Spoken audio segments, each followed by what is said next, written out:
So, apa response? Call to action. Mulai dengan refleksi. Ini 3 pertanyaan refleksi yang penting, dan setelah itu akan lihat 4 pilar bersama. Silakan ini difoto ya Bapak Ibu, dan duduk bersama dengan pengurus gereja, dengan teman-teman di gereja ya. Apakah gereja kita mengajarkan anak muda menggunakan AI dengan hikmat yang rohani? Hikmat rohani. Saya dengar banyak sekali ya. Dikatakan AI itu keniscayaan, artinya apa? Nggak mungkin tidak pakai. Kalau anak muda toh akan pakai, kenapa nggak diajarin dengan hikmatnya supaya mereka memakainya dengan benar? Itu sangat-sangat penting. Jadi gereja Bapak Ibu harus mengajarkan anak-anak bagaimana menggunakan AI dengan hikmat rohani. Harus. Pertanyaannya bagaimana? Nah, nanti Bapak Ibu diskusikan dengan teman-teman yang ada di gereja ya. Dalam dunia yang sempurna, seharusnya itu gereja yang dampingi dan mengajar suku digital untuk bagaimana memakai ini untuk pendidikan, untuk persiapan bisnis, untuk masa depan, dan lebih lagi untuk Tuhan.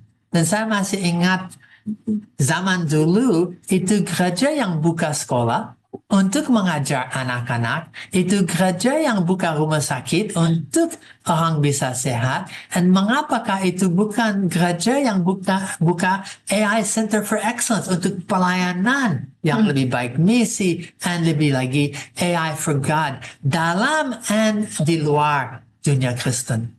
Nah, pertanyaan yang kedua, apakah pelayanan gereja saudara, gereja kita hadir di ruang digital menggunakan AI untuk menjangkau mereka di tempat mereka berada?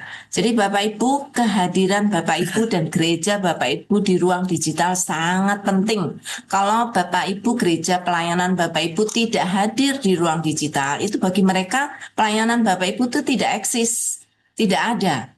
Nah, diskusikan dengan gereja teman-teman, bagaimana bisa menghadirkan gereja di ruang digital untuk anak-anak muda itu bisa mampir, bisa ikut ambil bagian di sana, dan bisa merasa diterima, dilayani, gitu ya. Ya, nah sebagai refleksi akan pertanyaan refleksi ini, saya sangat mau protes. Karena dari sisi bahasa, dan belakang itu dari sisi pikiran, itu we, them. Kita dan mereka. Ini 2 dunia yang beda yang tidak akan bertemu. Tidak ada sikap inkarnasi.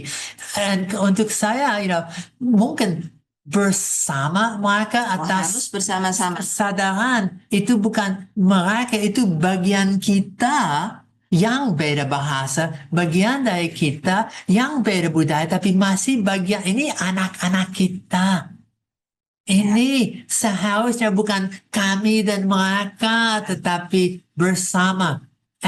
Ya, tapi faktanya Pak. Fakta tragis. Faktanya, orang dewasalah atau pembuat keputusan, pendeta, majelis, mereka lah yang harus memutuskan untuk membuka ruang digital sehingga anak-anak muda bisa ikut ambil bagian di sana atau masuk di dalam ruangan mereka. Yang pertanyaan ketiga, apakah kita siap melatih misionaris digital untuk generasi ini? Wow, ini langkah yang luar biasa. Kalau Bapak Ibu bisa sampai memikirkan sampai di sana, luar biasa. Jadi Bapak Ibu jangan cuma melibatkan anak-anak muda